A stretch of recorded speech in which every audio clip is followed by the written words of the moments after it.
Hello students, welcome to our online classes. Myself Shivu Dixit. Today I am going to teach you chemistry of standard 9. Okay. As we know that our first chapter has completed. Okay. But हम लोग NCERT का जो first chapter है उसके questions को आज यहाँ पे डिस्कस करेंगे. ओके. यहाँ पे मैक्सिमम क्वेश्चंस आपके जो मैं नोट्स या कॉन्सेप्ट दिया उससे सॉल्व हो जाएगा.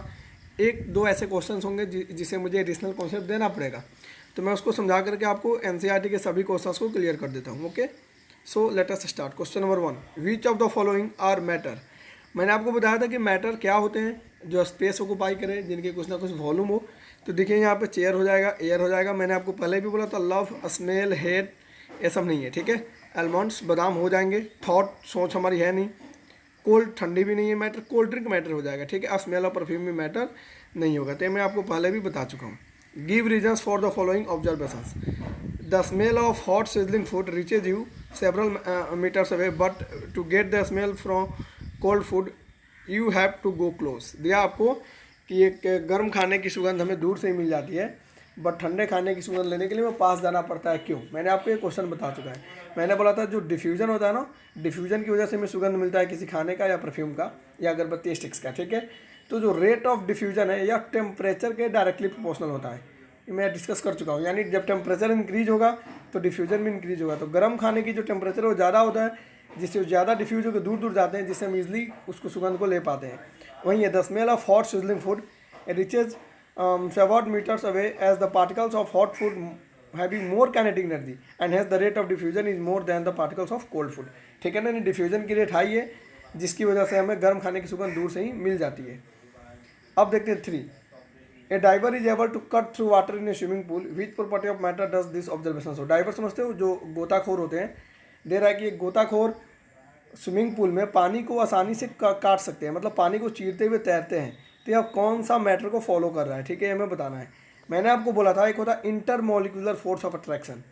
इंटरमोलिकुलर फोर्स ऑफ अट्रैक्शन इसमें होता है कि दो पार्टिकल्स जो हैं उनके बीच कितनी बल लग रहे हैं.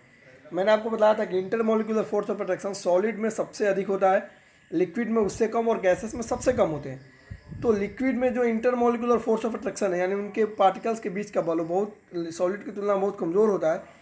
यही रीज़न है कि गोताखोर उसमें आसानी से पानी को चीरते हुए तैर लेता है. यहाँ पे वही आंसर भी आपका है. Driver is able to cut through water in a swimming pool. This shows that the particles of water have intermolecular space. यानी वाटर के पार्टिकल्स में इंटरमोलिकुलर स्पेस है और फोर्स ऑफ अट्रैक्शन क्या है, कम है. जैसे आपको कोई बोले आप ईंट में स्विमिंग करो, ईंट को चीरते हुए, क्या है, पॉसिबल है? नहीं, बिकॉज वहाँ पे इंटरमोलिकुलर फोर्स है ही नहीं. सॉलिड है, बिल्कुल क्लोज पैक स्ट्रक्चर उनके. ठीक है. तो सभी क्वेश्चंस डिस्कस हो चुके हैं. अब देखते हैं what are the characteristics of the particles of matter. Particles of matter के क्या क्या कैरेक्टरिस्टिक्स, क्या क्या क्वालिटीज़ होती है, मैं बता चुका हूँ. इंटरमोलिकुलर स्पेस, इंटरमोलिकुलर फोर्स, और particles of matter continuously move करते हैं. मैं उस समय भी आपको न्यूटन का नाम लेकर के बतलाया था कि हर पार्टिकल्स कंटिन्यू मूव करते हैं, बट इनको मूवमेंट रिलेटिव होता है, इसलिए हमें पता नहीं चलता. ठीक है. अब देखते हैं next question. The mass per unit volume is called density. मैंने आपको बताया था. Arrange the following in order of increasing density. अब आपको बताना है इसमें से किसका डेंसिटी सबसे कम है और किसका डेंसिटी सबसे ज़्यादा है, उसका ऑर्डर में आपको इंक्रीज करना है, अरेंज करना है. तो देख लीजिए, एयर की डेंसिटी सबसे कम है. उससे ज़्यादा डेंसिटी होता है एग्जॉस्ट फ्रॉम चिमनी. जो चिमनी से एग्जॉस्ट निकलते धुएं उनकी, उससे ज़्यादा होता है कॉटन की, कॉटन से ज़्यादा वाटर की, और वाटर से ज़्यादा हनी की, हनी से ज़्यादा चौक की, चौक से ज़्यादा आयरन की. अच्छा, आप इसको इजीली बना सकते हो. मैंने आपको बोला था कि सॉलिड की डेंसिटी सबसे ज़्यादा होते हैं. ठीक है. लिक्विड का उससे कम और गैसेस का सबसे कम. तो देखिए, जो सॉलिड है ना उनकी डेंसिटी अधिक है, लिक्विड का उससे कम है और गैसेस का सबसे कम है. लेकिन इसमें भी आपको अरेंज करना है, ये आप लर्न कर लीजिएगा कि एयर की डेंसिटी सबसे कम होती है.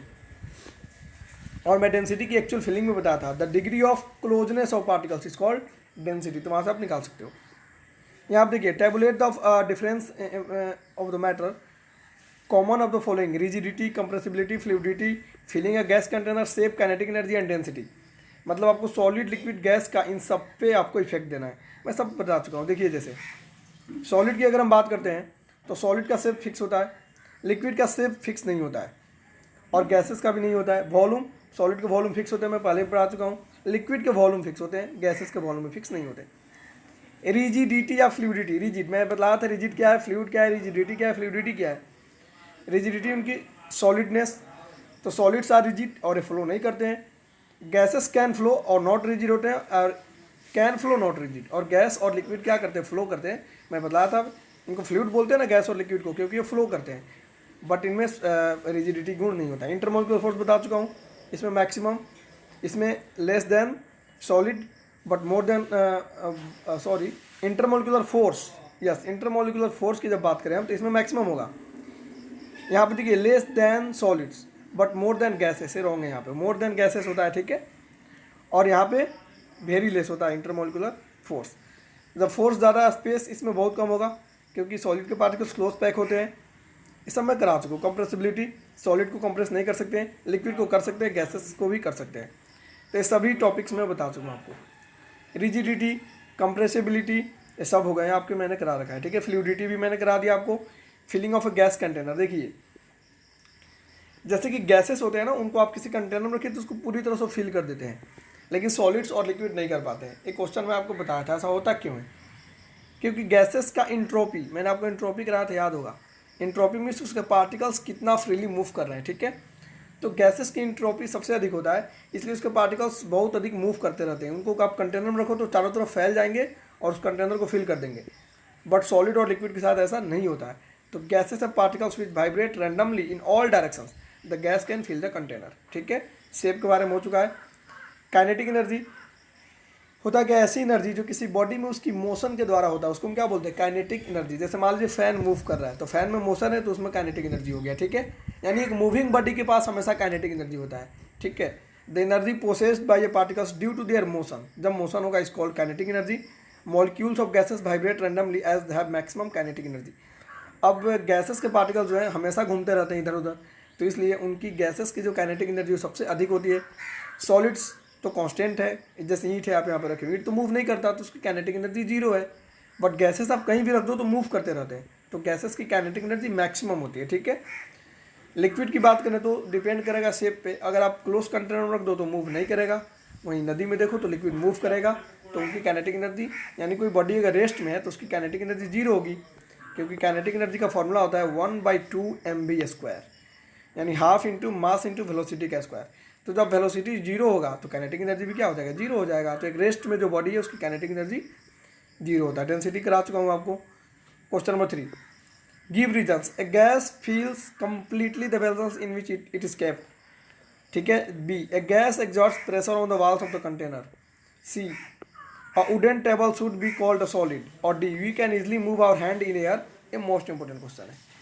We can easily move our hand in air, but to do same through a solid block of wood, we need a karate expert. देखिए क्वेश्चंस क्या क्या उनके आंसर हम देखते हैं। फर्स्ट क्वेश्चन है कि गैस जो है कंटेनर को कम्प्लीटली फिल क्यों करता है। मैंने अभी बताया इसकी एंट्रोपी ज़्यादा है, काइनेटिक एनर्जी ज़्यादा है, इसलिए चारों तरफ घूमते रहता है और गैस को कंटेनर को कम्प्लीटली फिल कर लेता है। B, a gas exhaust pressure on the walls of the container. क्या एक गैस जो है अपने कंटेनर के वाल्स पर प्रेशर एग्जॉस्ट करता है? हाँ, करेगा। देखिए, एक gas exhaust pressure on the walls of the container because the molecules of gas are in constant random motion due to high kinetic energy. These molecules constantly vibrate, move and hit the walls of the container thereby exerting pressure on it. कहने का मतलब है, अगर मान लीजिए आपका container हो गया, देखिएगा ध्यान से, जस्ट एज्यूम में आपका कंटेनर हो गया, ठीक है। अब इसमें अगर आप ये फील है कंटेनर आपका क्लोज है, आप गैस भर दो, तो मैंने बोला कि गैसेस की इंट्रोपी अधिक है, काइनेटिक एनर्जी अधिक है, इसके पार्टिकल्स इधर इधर हर तरफ मूव करेंगे। तो मूव करेंगे तो क्या इसके वाल्स पर प्रेशर नहीं लगाएंगे। तो due to high kinetic energy gases जिस कंटेनर में रखे जाएंगे उस कंटेनर में प्रेशर लगेगा, लेकिन चारों तरफ लगेगा। जैसे मान लीजिए गैस है तो इधर भी जाएगा, इधर भी जाएगा, इधर भी जाएगा और इधर भी जाएगा, लेकिन सॉलिड ऐसे नहीं करता। अगर मान लीजिए ये आपका कंटेनर होगा, इसमें आप आइस रख दीजिए, सॉलिड यहाँ तक है तो यह प्रेशर सिर्फ नीचे लगाएगा ना, क्योंकि इस डायरेक्शन में तो मूव कर नहीं रहा, इस डायरेक्शन मूव कर नहीं रहा और इधर लगेगा ही नहीं। लेकिन गैसेस अगर आप यहाँ पर गैस रख दो तो इधर भी मूव करेगा, इधर भी मूव करेगा, इधर भी मूव करेगा और इधर भी मूव करेगा। यानी अब जिस कंटेनर में गैस को रखते हैं उसके चारों वाल पे वो प्रेशर लगाता है, ठीक है। Question number C, a wooden table should called be a solid. एक वुडन टेबल को हम सॉलिड क्यों बोलेंगे? क्यों? क्योंकि वुडन टेबल का जो शेप है, साइज है, सब कुछ फिक्स है। The molecules of wooden tables are tightly packed with each other, there is no intermolecular space. Wooden table में कोई इंटरमॉलिक्यूलर स्पेस भी नहीं है। अगर स्पेस होता तो हम हैंड को इजीली उसमें घुमा सकते थे, उसको चीर सकते थे। जैसे आप देखिए एयर में हम हैंड को इजीली ऐसे घुमाते हैं, ठीक है ना, अभी उसकी डिस्कस भी करेंगे हम लोग। तो ये हो गया आपका question. There is no intermolecular space, it can not be compressed, it can not flow, all these characteristics are solid, so wooden table are said to be solid. ठीक है ना, आपके वुडन टेबल फ्लो भी नहीं करता है, rigid होता है, तो ये सब सॉलिड की प्रॉपर्टी है। So we can say that wooden table is a solid. अब नेक्स्ट इंपॉर्टेंट क्वेश्चन आ गया। क्वेश्चन था कि हम लोग हवा में हाथ को इजीली घुमा लेते हैं, जबकि किसी सॉलिड में घुमाने के लिए हमें कैराटा स्पॉट की नीड होती है। देखिए मान लीजिए एयर के पार्टिकल्स हैं, एयर के पार्टिकल्स ऐसे होते हैं कि बीच गैप होता है, तो हम जब एयर हाथ घुमाएंगे तो इस गैप से हमारा हाथ घूम सकता है इधर उधर। हम एयर में, मान लीजिए एयर है, ऐसे ऐसे हाथ घुमाते हैं इजीली, क्या हमें दर्द होता है, तकलीफ होती है? नहीं होती है, बिकॉज एयर के पार्टिकल्स में गैप है, इसी गैप के बीच से हमारा हाथ हमेशा निकलते रहता है। ठीक है, लेकिन अगर हम बात करें एक सॉलिड्स की, तो उसके में तो गैप है नहीं, उसके पार्टिकल्स बिल्कुल क्लोज है, बिल्कुल भी गैप नहीं है, तो आप हाथ निकालोगे कैसे? बिल्कुल क्लोज है। तो इसलिए हमें कराटा स्पॉट की नीड होती है, क्योंकि उनके हैंड मजबूत होते हैं, वो सॉलिड को फोड़ देते हैं और फोड़ करके अपने हाथ को इधर उधर उसके क्रॉस मूव कर सकते हैं। ठीक है, तो देखिएगा, we can easily move our hand in air, but to do same thing through a solid block of food we need a karate spot. It is because of the molecules of air has less force of attraction. Between them, a very small external force can separate them and pass through it. But in case of solids, does not happen. ठीक है ना, क्योंकि इनके बीच gap है air के particles के बीच, तो intermolecular force कम हो गया, इनके बीच बल कम है, फोर्स कम है, तो हम इनको आसानी से हटा सकते हैं और हाथ को मूव करा सकते हैं, जबकि सॉलिड्स के साथ ऐसा नहीं होता है। और ये मोस्ट इंपॉर्टेंट क्वेश्चन है, मैं बार बार रिपीट कर रहा हूँ। सभी का आंसर क्या है? Due to intermolecular force and intermolecular space.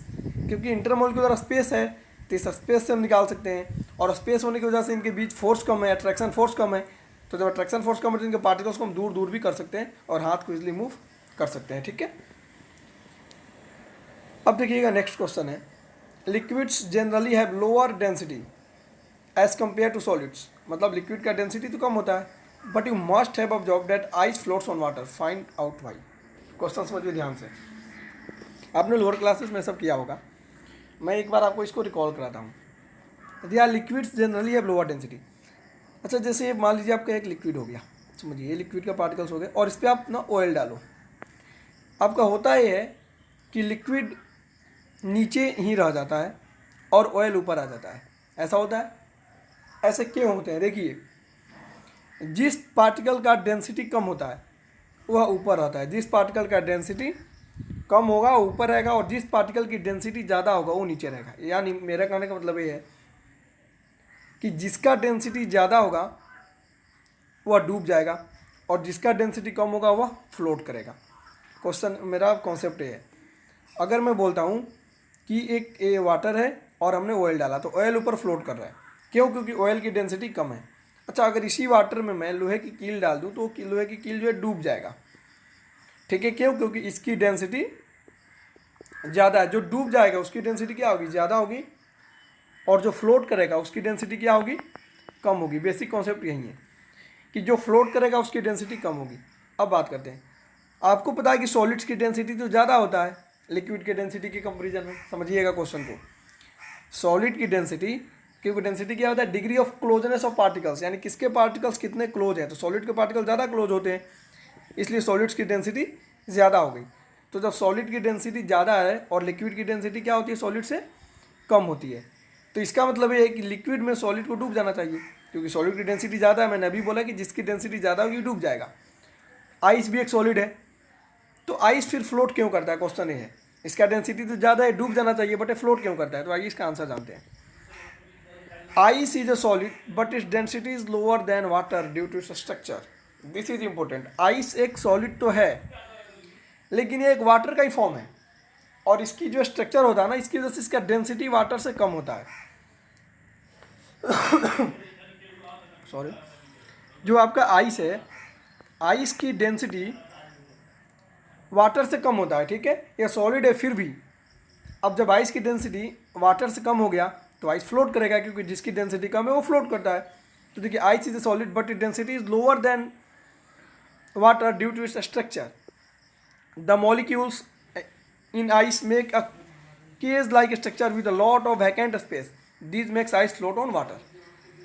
आपने एक बहुत ही फेमस शिप का नाम सुना होगा, टाइटेनिक। टाइटेनिक डूब गया, सब कोई जानते हैं। इसका एक एक्सीडेंट हुआ था, आपको पता होगा। आइस का उसमें बहुत ही इंपॉर्टेंट रोल था। होता क्या है, देखिए, ये अगर मान लीजिए आपको जब मैं ग्रेविटी चैप्टर कराऊंगा ना, तब यहाँ पे इसको डिटेल में बताऊंगा होता क्यों है। ये सब एक दूसरे से लिंक है, बट थोड़ा सा देखते हैं यहाँ पे। जो आइस है, मान लीजिए वाटर होता है, ठीक है, ये वाटर हो गया। इसके ऊपर जब आइस आप डालिएगा ना, तो होता क्या है कि आइस का 9/10 पार्ट वाटर के अंदर आता है, ठीक है, और 1/10 पार्ट वाटर के ऊपर आता है, यानी इतना पार्ट इसका डूब जाता है आइस का। आइस कभी भी कंप्लीट फ्लोट नहीं करता वाटर में। देखिए, फ्लोटिंग आपके ना दो तरह के होते हैं। एक होता है कंप्लीट फ्लोट, मतलब कि आप पानी पे कुछ डालिए तो एकदम बिल्कुल ऊपर तैर रहा, थोड़ा भी अंदर डूबा हुआ नहीं है। और एक होता है पार्शियल फ्लोट, मतलब कि वो थोड़ा सा डूब करके तैरेगा। जैसे हम लोग क्रिकेट खेलते हैं, बॉल को हमने हिट किया, पानी में चला गया, आपने जनरली ऑब्जॉर्व किया होगा, तो बॉल आधी डूब जाती है और आधा ऊपर होकर तैरता है। इसको बोलते हैं पार्शियल फ्लोट। इसको क्या बोलते हैं? Partial float. तो आइस जो है ना, यह पार्शियल फ्लोट करता है। इसका 9/10 पार्ट पानी में डूबा हुआ रहता है और 1/10 पार्ट पानी के ऊपर रहता है। टाइटेनिक के साथ यही हुआ था। जो उसके ड्राइवर थे, जो उसमें इंडिकेटर लगे हुए थे, उन्होंने इंडिकेशन तो दिया कि यहाँ पे स्नो का टुकड़ा है, बट चूँकि उन्होंने अपनी स्पीड बहुत ज़्यादा थी टाइटेनिक की उस टाइम, तो उसके स्पीड को सडन कम नहीं कर पाए और टाइटेनिक आकर के इससे टकराया, इस बर्फ़ के टुकड़े से। बहुत बड़े बड़े चट्टान होते हैं समुद्रों में, और वहाँ से टाइटेनिक क्रैक कर गया और टाइटेनिक डूब गया। तो टाइटेनिक के एक्सीडेंट में आइस बहुत ही इंपॉर्टेंट रोल प्ले किया था, ठीक है।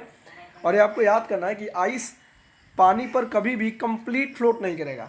आइस पानी में हमेशा कैसा फ्लोट करता है? Partial float. कैसा फ्लोट करता है? आप घर में ना फ्रिज में थोड़ी सी आइस बना लो और उसको एक बीकर में पानी ले लो और उसमें डालो, देखना वो आधा से अधिक डूब जाएगा और तब फ्लोट करेगा। कभी भी आइस पानी में कंप्लीट फ्लोट नहीं करता, यही रूल है। क्यों? क्योंकि इसका स्ट्रक्चर इस टाइप का होता है। हाँ, आइस तो है सॉलिड, तो इसकी डेंसिटी ज़्यादा होनी चाहिए, बट ऐसा होता नहीं है। इसका स्ट्रक्चर ऐसा है कि इसकी डेंसिटी जनरली कम होता है, ठीक है। तो यहीं यहाँ पे ice is a solid but its density is lower than water. और जिस सब्सटेंस का डेंसिटी कम होता है वही पानी में फ्लोट करता है, ठीक है। जिसका डेंसिटी पानी से ज़्यादा होगा वह पानी में डूब जाएगा, आपको याद कर लेना है। अगर मैं पानी में फ्लोट कर रहा हूँ, इसका मतलब ये हुआ कि मेरी डेंसिटी पानी से कम है। अगर मैं पानी में डूब गया, इसका मतलब मेरी डेंसिटी पानी से ज़्यादा है, क्योंकि जिसका डेंसिटी ज़्यादा होता है वो नीचे रहता है और जिसकी डेंसिटी कम होती है वो ऊपर रहता है। आप ऑयल और वाटर को ले लो तो ऑयल हमेशा ऊपर रहेगा। क्यों? क्योंकि ऑयल की डेंसिटी कम होती है। ऑयल की डेंसिटी क्या होती है? कम होती है, इसलिए ऑयल ऊपर रहेगा। और वाटर की डेंसिटी अधिक है, इसलिए वाटर नीचे रहेगा। तो आपको समझ में आ गया होगा। और आइस कैसा फ्लोट करता है? डेट इज़ पार्शियल फ्लोट, यानी कुछ पार्ट डूबा हुआ रहेगा। कितना पार्ट डूबा हुआ रहता है? That is 9/10 part. ये ना आपको कमेंट करके बताना है कि आइस का कितना पार्ट्स डूबा हुआ रहता है। तो आंसर क्या होगा? 9/10 पार्ट्स। और कितना पार्ट ऊपर फ्लोट करता है? That is 1/10 part, okay. और इसी कन्फ्यूजन की वजह से टाइटेनिक का एक्सीडेंट भी हुआ था, ठीक है। नेक्स्ट देखते हैं कन्वर्ट, ये आप कर लेना, ये तो मैं डायरेक्ट कराया हूँ, इसके लिए कोई टेंशन नहीं है। अब देखते हैं for any substance why does the temperature remains constant during change of heat. ये मैं बता चुका हूँ। मैंने आपको बोला था कि जब हम एक सब्सटेंस एक स्टेज से दूसरे स्टेज में इंटर करता है, लेटेंट हीट याद होगा आपको, तो आप टेम्परेचर कांस्टेंट होता है। क्यों? मैंने बोला था कि जो हम हीट देते हैं उसके पार्टिकल्स के बीच के अट्रैक्शन फोर्स को कमज़ोर करने में ख़त्म हो जाता है, और हीट इंक्रीज नहीं करेगा तो टेम्परेचर भी इंक्रीज नहीं होगा, इसीलिए टेम्परेचर हमेशा कांस्टेंट होता है। ये तो मैं अच्छे से करा चुका हूँ आपको। अब देखते हैं suggest a method to liquefy atmospheric gases. Most important question, इसको आप टिक कर लीजिएगा टेस्ट के लिए, मे भी आ जाए। Suggest a method to liquefy atmospheric gases. हम एटमॉस्फेरिक गैसेस को कैसे लिक्विफाई करेंगे, यानी लिक्विफाई मतलब क्या? गैस है उसको लिक्विड में कैसे लाएंगे। मैंने इसको कराया था। एक डिवाइस होता है उसको बोलते हैं कंडेंसर। क्या बोलते हैं? कंडेंसर। देखिए फैन में सब कंडेंसर बोलता है, कंडेंसर है नहीं। जो फैन में लगा होता है उसको ना कैपेसिटर बोला जाता है, उसको आप लोग कंडेंसर मत समझिएगा। कंडेंसर आप अपने फ्रिज जो रेफ्रिजरेटर है, अच्छा एक बात बता आपको, रेफ्रिजरेटर को फ्रिज नहीं बोला जाता है, रॉन्ग है, ठीक है। रेफ्रिजरेटर और फ्रिज दोनों में डिफरेंस होता है। हम लोग जो घरों में यूज़ करते हैं वो रेफ्रिजरेटर है, ना कि फ्रिज है। तो आप ना अपनी रेफ्रिजरेटर को के डोर को ओपन करना, ठीक है। एक इतना बड़ा बॉक्स होगा, ब्लैक सा बॉक्स होगा, उसको कंप्रेसर बोलते हैं। आपके फ्रिज में कंप्रेसर होता है, ठीक है। और कंप्रेसर के साथ साथ आपके फ्रिज में एक कंडेंसर यूज होता है। ये आपको जो ऐसे पाइप दिखते हैं ना, पाइप इस तरह से देखना, आप कूलिंग के लिए डाला जाता है, ठीक है। इसी पाइप्स के पीछे की साइड में आप देखना एक ऐसे सिलेंड्रिकल स्ट्रक्चर होता है कंडेंसर का। कंडेंसर क्या करता है? देखिए इसका वर्क फंक्शन मैं बताता हूँ पहले। ये मान लीजिए कंडेंसर हो गया, ठीक है। यह क्या करता है? अगर इसमें से गैस पास होगा तो इसकी हीट को एब्जॉर्ब कर लेगा, समझिएगा। अगर गैस पास होगा तो हीट एब्जॉर्ब कर लेगा। अब जैसे हीट एब्जॉर्ब किया तो गैस का हीट कम होगा, यानी वो टेम्परेचर डिक्रीज होगा। तो जब गैस को ठंडा करेंगे तो क्या बन जाएगा, लिक्विड बन जाएगा, ठीक है ना। तो कंडेंसर के द्वारा हम लोग गैसेस को लिक्विफाई करते हैं। एक सिंपल आंसर है, with the help of condenser in one word, but in detail देखते हैं यहाँ पे। The atmospheric gases are taken in a cylinder with piston. Piston समझते हो, जो घूमता है आगे पीछे ऐसे, पिस्टन ऐसे ऐसे मूव करता है, ऐसे अंदर जाएगा बाहर आएगा, ऐसे पिस्टन। आपने बाइक्स वगैरह जब सर्विसिंग होते हैं तो देखना उसके पिस्टन कैसे मूव करते हैं, आपको मैकेनिक बोलोगे तो दिखा देगा, ठीक है। The atmospheric gases are taken in a cylinder with piston. सब पिस्टन, आपने पंप देखा होगा ना, जो एयर हम साइकिल या साइकिल के जो ट्यूब्स होते हैं, टायर्स होते हैं, उनमें एयर डालते हैं ना, तो ऐसे ऐसे खींचते हैं, ऐसे मैंने ऊपर खींचा फिर नीचे किया तो एयर अंदर जाता है, तो जो मूव करता है ना ऐसे ऐसे, उसी को पिस्टन बोलते हैं, ठीक है। या आपने नीडल देखा होगा, उतना दूर मत जाओ, जो आपने इंजेक्शन लेते हो तो देखना, ये मान लो इंजेक्शन हो गया आपका, ठीक है। तो ये वाला जो रड होता है जो ऐसे खींच के सुई भरते हैं, इसी को पिस्टन बोलते हैं। मैंने पिस्टन के बारे में आपको पहले भी बता रखा है। तो the atmospheric gases are taken in a cylinder with piston filled on it, यानी एक सिलेंडर लेंगे, उसमें एटमोस्फेरिक गैस को डाल देंगे, उसको फिल कर देंगे। By cooling and applying pressure on them the gases can be liquefied. देखिए फिर आ गया बाई कूलिंग। कूलिंग कैसे होगा, with the help of condenser. Cooling कैसे होगा, with the help of condenser. ये तो मैं पहले ही करा रखा आपको, ठीक है। देखिए यहाँ पे वो डायग्राम भी दिया हुआ है, इस डायग्राम के बारे में आपको डिटेल में बताया गया। गैस है, ठीक है, आप इसको प्रेशर अप्लाई करो, प्रेशर अप्लाई करो, कूल करो, इसके हीट को ऑब्जर्व करो, गैस से लिक्विड में कन्वर्ट हो जाएगा, ठीक है। और मैंने पहले भी बोला था कि प्रेशर अप्लाई करके भी स्टेट चेंज होते हैं, इसमें आपको कंफ्यूज नहीं होना है। With the help of pressure and temperature, दोनों से हम लोग स्टेट को चेंज कर सकते हैं। Next question, why does a desert cooler better on a hot dry day. Desert, आप कभी राजस्थान के इलाका घूमने जाओ, ठीक है, वहाँ पर दे रहा आपको why does a desert cooler. एक जो डेजर्ट कूलर है ना, वो हॉट ड्राई डे में अधिक कूलिंग प्रोड्यूस करता है, क्यों, ठीक है। देखिए होता क्या, एक्चुअली कूलिंग जो है इवेपोरेशन के डायरेक्टली प्रोपोर्शनल होता है। मैंने आपको बोला था कि हम पेड़ के नीचे बैठते हैं, हमें ठंडी लगती है, मिट्टी के बर्तन में पानी रखते हैं, वो पानी ठंडा रहता है ड्यू टू इवेपोरेशन। तो हॉट ड्राई डे में होता क्या है, डेजर्ट्स में इवेपोरेशन अधिक होता है, और इसीलिए वहाँ के कूलर जो है अधिक कूलिंग प्रोड्यूस करता है हॉट ड्राई डे में, ठीक है। तो the outer walls of the cooler get sprinkled by water constantly. और जो आपके देखिए कूलर ना, आपको देखना आजकल तो डिजिटल कूलर्स आ गए हैं, बट जो पुराने कूलर की मैं बात कर रहा हूँ, उनकी वाल्व्स पे ना कुछ घास जैसा मेट लगाया जाता है, ठीक है, और हमेशा उसमें पानी मारा जाता है, ठीक है। पानी जाने से होता क्या है कि इवेपोरेशन होती है और कूलिंग प्रोड्यूस करता है। This water evaporates due to hot dry weather, evaporation causes cooling inside air of cooler, this air, same matter, okay. यानी वही है कि जब भी इवेपोरेशन होगा तो कूलिंग प्रोड्यूस होगा। हॉट ड्राई डे में इवेपोरेशन अधिक होता है, इसलिए कूलिंग अधिक होती है, ठीक है। नेक्स्ट क्वेश्चन देखते हैं, how does the water kept in an, वही मटका में पानी क्यों ठंडा होता है तो बता चुका आपको मैंने, ठीक है। Next, what types of clothes should we wear in summer. किस टाइप के क्लॉथ हमें पहनना चाहिए। मैंने बोला था वाइट और लाइट कलर के शॉर्ट्स पहनना चाहिए, कॉटन के, क्यों, क्योंकि अब हमारे जो पसीने होते हैं उसको अधिक अब्जॉर्ब करते हैं, जिससे इवेपोरेशन अधिक होगा और हमें कूलिंग भी अधिक फील होगी, ठीक है।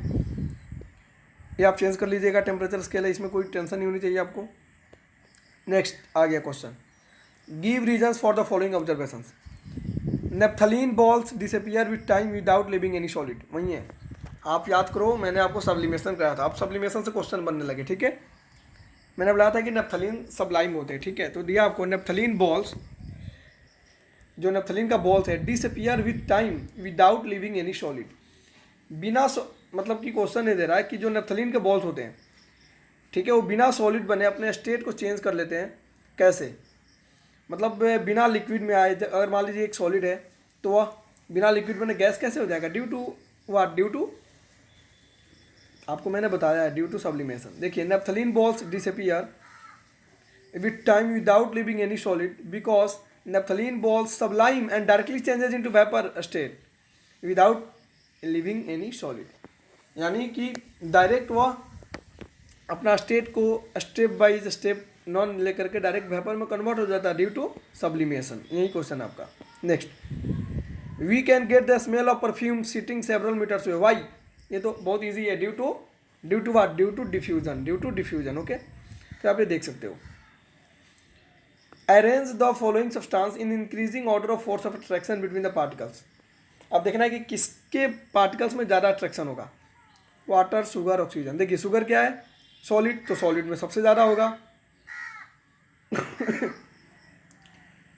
Arrange the following substances in increasing order of force of attraction.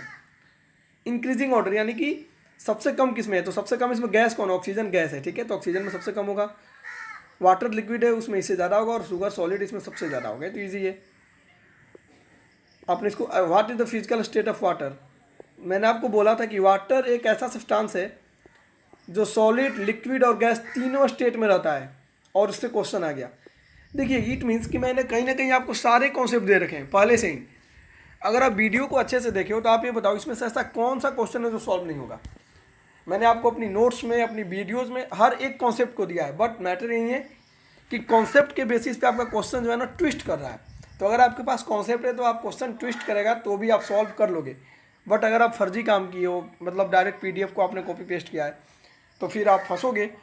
और एनसीईआरटी अगर आपको नहीं आता है तो कुछ नहीं आता। ये एनसीईआरटी बुक्स के सॉल्यूशन है, आपको एनसीईआरटी एनी हाउ कंप्लीट करना है। मेरे नोट्स के अलावा एनसीईआरटी को आपको कंप्लीट करना है, बिकॉज सीबीएसई बोर्ड या स्टेट बोर्ड एनसीईआरटी को ही ज़्यादा फॉलो करते हैं, उसी से ज़्यादा क्वेश्चंस कॉपी पेस्ट करते हैं। तो मैं अपने नोट्स इसलिए आपको देता हूँ ताकि आपको कॉन्सेप्ट क्लियर हो, क्योंकि जब कॉन्सेप्ट इज पावर, जब कॉन्सेप्ट क्लियर है तो आप इजीली क्वेश्चन सॉल्व कर लीजिएगा। और देखिए अभी तक हमने कितना क्वेश्चन अभी सॉल्व किया केमिस्ट्री में, या हमने फिजिक्स में कितने क्वेश्चन सॉल्व किए थे। 90% क्वेश्चन ऐसे थे जो नोट्स से मिलते जुलते थे, बस ट्विस्ट किए थे। 10% क्वेश्चन न्यू है, इसीलिए तो मैं डिस्कस करा रहा हूँ ताकि जो न्यू क्वेश्चन है वो सॉल्व हो जाए, ठीक है। तो देखिए मैंने आपको पहले भी बोल रखा है कि वाटर जो है तीनों फॉर्म में एग्जिस्ट करता है, सॉलिड के फॉर्म में हो, या लिक्विड के फॉर्म में, या गैस के फॉर्म में हो। तो देखिए 25 डिग्री सी पे वाटर लिक्विड होगा, 0 डिग्री सी पे वाइस बन के सॉलिड हो जाएगा, और 100 डिग्री सी पे वाटर बॉयल करता है। मैंने बोला था कि वाटर कितने बॉयल करता है, डेट इज 100 डिग्री सी तक जब बॉयल करेगा तो गैस बन जाएगा। तो वहाँ पे वो लिक्विड और गैस दोनों को फॉर्म में है, बिकॉज बॉयल होना स्टार्ट किया तो आगे आगे चल के वो गैस बनेगा, बट अभी तो लिक्विड है, ठीक है।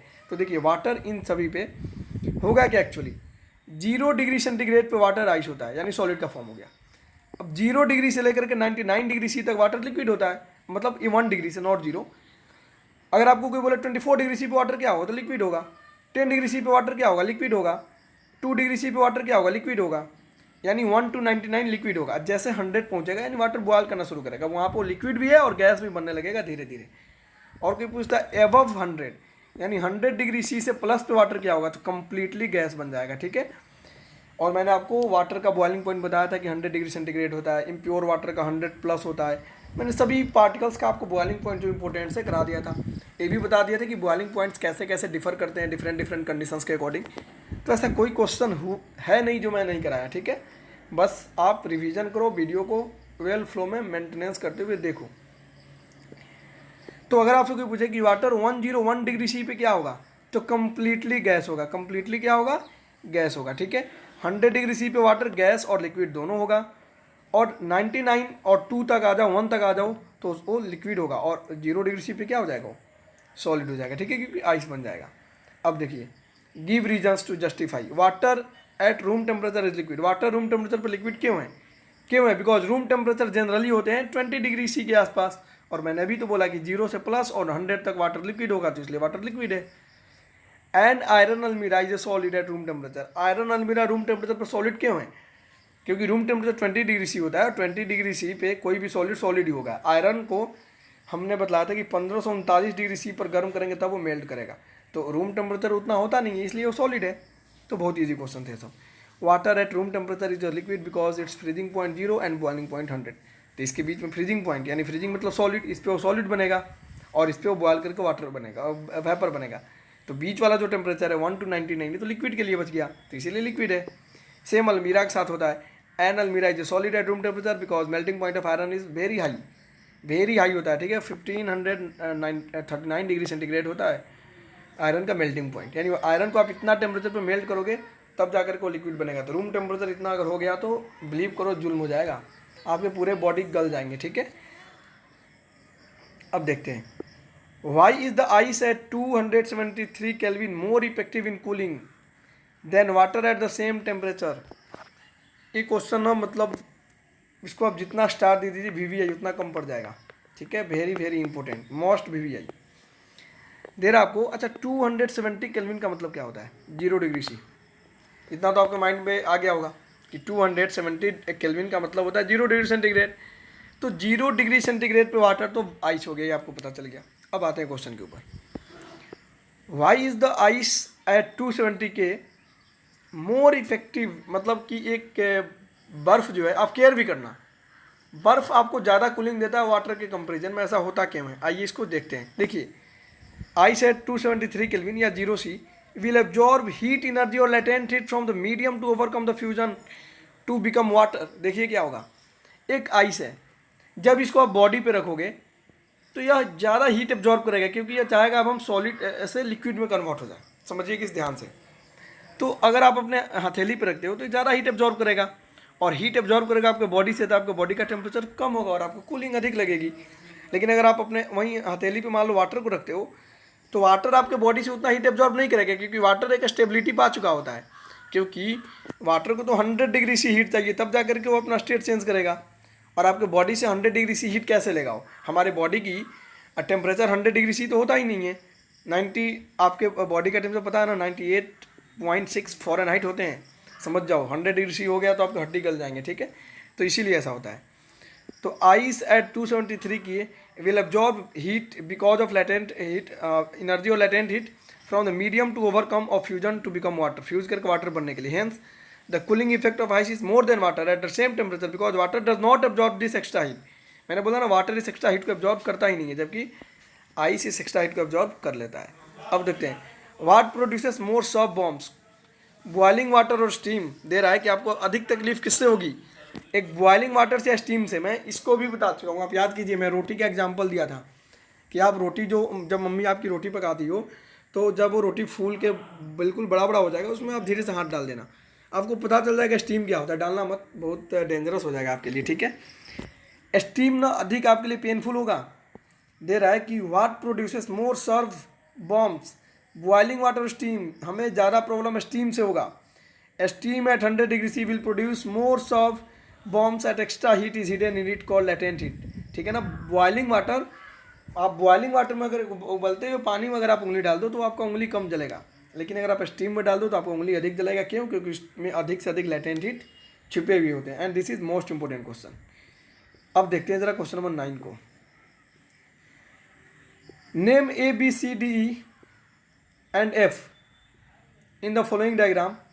ओ, आपको बताना है इन सब का नाम, जरा देखते, चलिए आप खुद से बताइएगा इसको।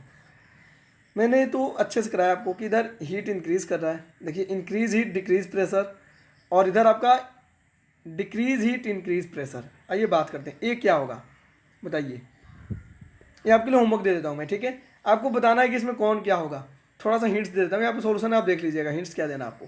ए जो आपका क्या हो रहा है देख लीजिए, लिक्विफाइड हो रहा है, इस पर जब हम इंक्रीज करेंगे हीट को तो सॉलिड से लिक्विड बनेगा, इसको जब करेंगे तो लिक्विड से गैस बनेगा, फिर जब कूलिंग करेंगे तो गैस से लिक्विड, लिक्विड से सॉलिड।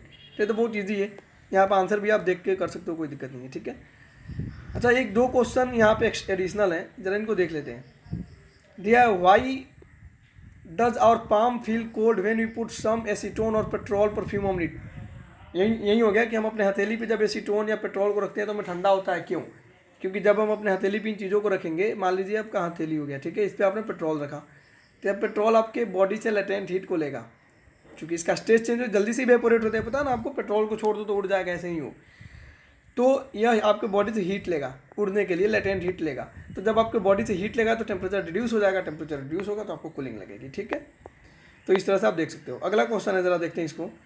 आपको दे रखा है क्वेश्चन में उन्होंने, that why are we able to sip a hot tea और milk faster than a saucer rather than a cup.